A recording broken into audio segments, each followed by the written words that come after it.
I think you should have your own animated series, because think about it. Postman Pat, Fireman Sam, Bob the Builder, Farmer Dave.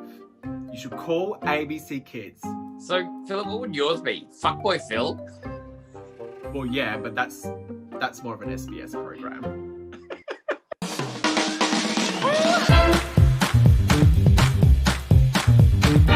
Hi, I'm Philip with an F, and this is Farmer Dave, and we are here to solve your problems.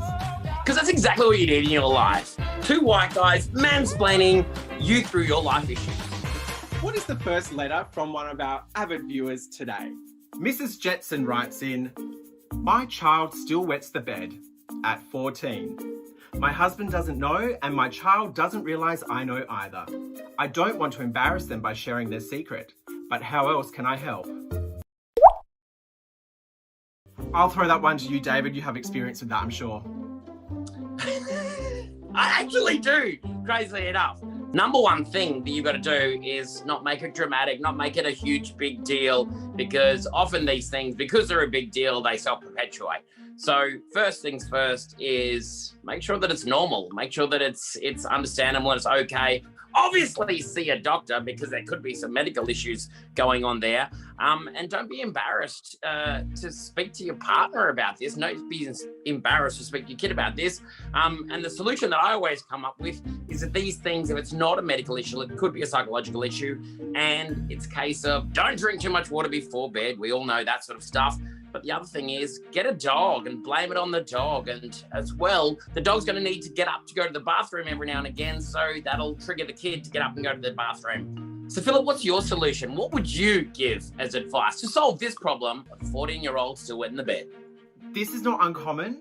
It takes me back to a moment on Schitt's Creek where David was wetting the bed, no pun. And all you need is just somebody that understands, and no matter what, no matter how old you get when you're pissing the bed sheets, clearly there's always somebody out there that's gonna love you. So don't fret. You put down a plastic sheet? Well, I don't think it's I mean, it might have like a rubberized coating, but I don't know. Oh my God. It's purely coincidental.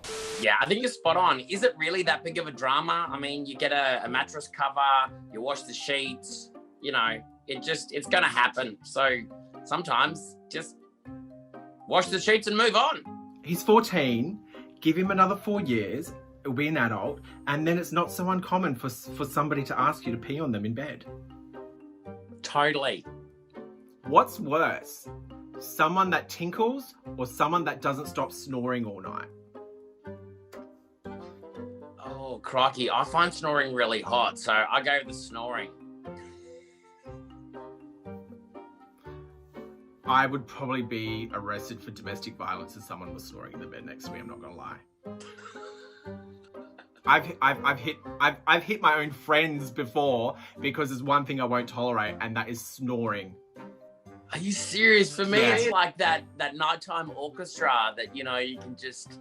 Unless they got sleep apnea. If they got sleep apnea, then that can be a bit of a drama. But if it's just normal snoring, I find it hot as... Oh, yeah. Give me a snorer any day. Are you kidding me?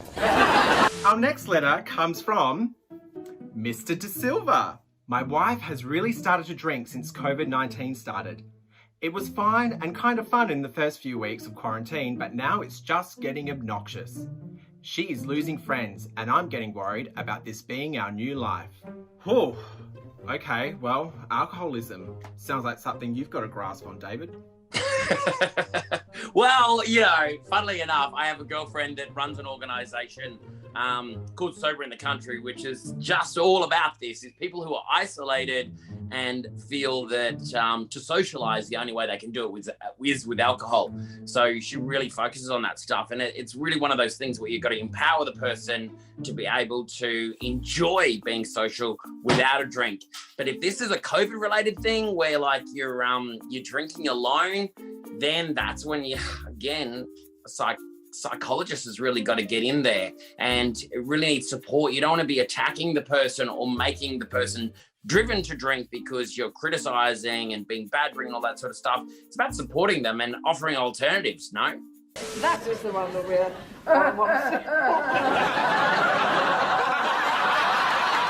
Well, you know, like, I stopped drinking before COVID and I dropped a ton of weight. In fact, I got down to 69 kilos. What a magical number. That's like half my weight, dude. But look, here's the deal.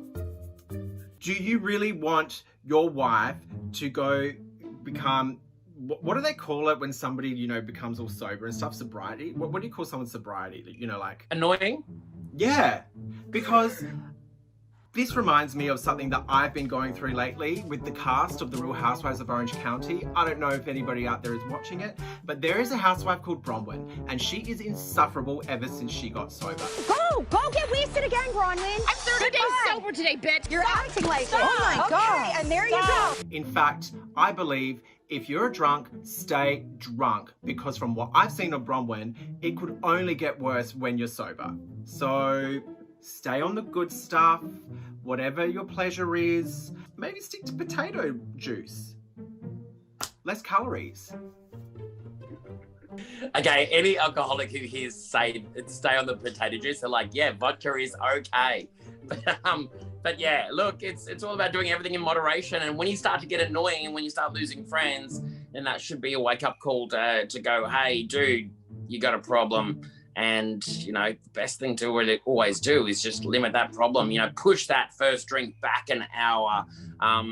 Split your drinks up. So you're having, instead of alcohol drink, just split it up with a little bit of a mix. I mean, I do that with me smoking, and, you know, all of these vices that we have, it's just about pushing it back, minimizing it, splitting it up, you know, divide and conquer the issue that you've got. Smoking is a divorceable offense because no one wants somebody with that kind of stinky breath. That's why we have 3,000 kilometers between us. I smoke, I snore. And you watch Real Housewives of fuck knows where. So, you know. All of them. Have you seen duets on TikTok? Have I seen? I didn't even have TikTok, dude. I didn't even have TV. So Kieran from Big Brother does not stop inboxing me about these duets. So last night I did some investigating and I went on the TikTok and I actually found these duet acting challenges and they're fabulous. So do you want to do your first TikTok duet, Farmer David? Yeah, do we have to like do the dance? No, these aren't dance, these are acting. No, okay. All right, I'm in. I need my serious hair. New acting challenge. You're the brown line. Duet me. Right. I've got a bone to pick with you. With me? What have I done? Straight to it. Have you been shitting in my shower? Sorry? Of course I haven't. Yes, you have. I didn't shit inside your Yes, shower. I know you've been doing it. And how do you know I did that? Because I took photos of you through the window when you were doing it.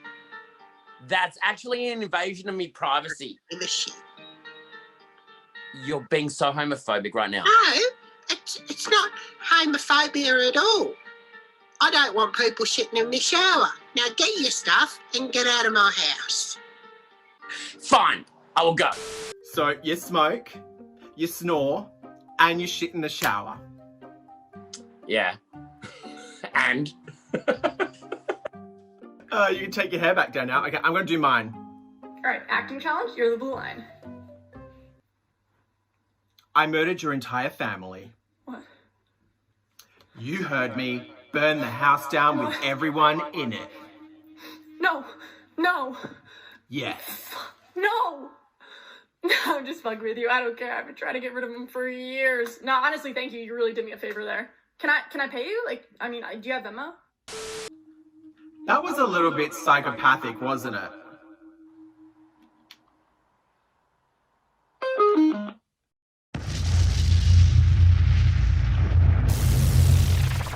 Well, that's enough of us two not-so-professional problem solvers this week. I have been Philip with an F. And I'm Farmer Dave. And of course, if you've got a problem that you really don't need solved, but we're going to solve it anyway, slide into our DMs and we will do what we can to ensure that your life will be a little different, a little less problematic, a little more solved. will give you all the answers that you don't want.